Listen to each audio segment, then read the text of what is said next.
சிறகடிக்க ஆசை சீரியல்ல இன்னைய எபிசோட்ல என்ன நடந்திருக்கு அப்படின்னு பார்த்தீங்கன்னா, சீதாவோட பிரச்சனை தாங்க பெருசா இப்ப ஓடிக்கிட்டு இருக்கு.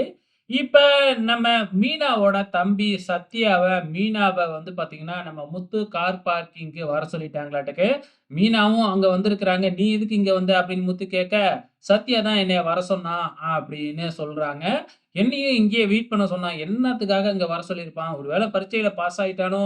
அப்படின்னு சொல்லி பேசிக்கிட்டு இருக்கும் பொழுதே, சத்யா அங்க வந்திருக்கிறாங்க. சத்யா வந்து என்ன பேசுறாப்ல, நம்ம சீதாவோட கல்யாண விஷயத்த தான் பேசுறாப்ல.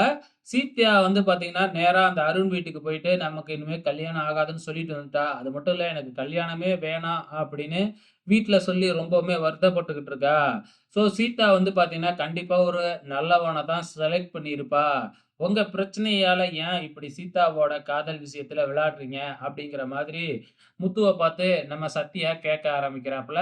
இத கேட்ட உடனே முத்துவுக்கு வழக்கம் போல கோவம் பயங்கரமா வருது. ஸோ என்ன சொன்னாலும் முத்து சமாதானமாவல. எனக்கு கார் சவாரி வந்துருச்சு அப்படின்னு சொல்லி ஒரு மாட்டுக்கு கிளம்பி போயிடுறாப்புல. ஸோ சத்யாவாலயும் எதுவுமே செய்ய முடியல. இங்க வந்து பார்த்தீங்கன்னா, ஸ்ருதி அதுக்குள்ள ரெஸ்டாரண்ட் கட்டுறதுக்காக இடமெல்லாம் பார்த்துக்கிட்டு இருக்கிறாங்க. ரவி வந்த உடனே ரவிக்கு கூப்பிட்டு இந்த மாதிரி எப்படி செய்யணும்? கிச்சன் எவ்வளோ சைஸ்க்கு வேணும்? அப்படி இப்படிலாம் கேட்டுக்கிட்டு இருக்கிறாங்க. ஆனா ரவி இருந்துகிட்டு, "இல்ல, இல்ல. அதுக்குள்ள எதுக்கு ரெஸ்டாரண்ட் ஆரம்பிக்கணும்? முதல்ல நல்லா எல்லா விஷயத்தையும் கத்துக்கிட்டு அதுக்கப்புறம் தான் ஆரம்பிக்கணும். இப்போ போய் நம்ம ஆரம்பிச்சோம்னா, அப்படியே நஷ்டத்துல தான் போய் முடியும்." அப்படின்னு ஏதேதோ சொல்லி பார்க்குறாங்க. ஆனா இந்த ஸ்ருதி அதெல்லாம் கேட்கறதாவே இல்ல. இங்க கிச்சன்ல வந்து பார்த்தீங்கன்னா, முத்து சாப்பிட்டுக்கிட்டு இருக்கிறாங்க. நம்ம மீனா சாப்பாடு பரிமாறிக்கிட்டே மறுபடியும் நம்ம சீதாவோட கல்யாண விஷயத்த தான் பேச ஆரம்பிக்கிறாங்க. மறுபடியும் முத்து, மீனா இவங்க 2 பேத்துக்கு இடையே கடுமையான வாக்குவாதம், சண்டை எல்லாம் உருவாகுது.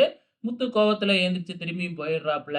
இந்த பக்கம் ரோகிணி வேணும்னே மனோஜ தான் பக்கம் கொண்டு வரணும் அப்படின்னு சொல்லிட்டு, யாரோ பாய் ஃப்ரெண்ட் கிட்ட பேசுற மாதிரி ஃபோன் பண்ணி ரோகிணி பேசிக்கிட்டு இருக்கிறாங்க.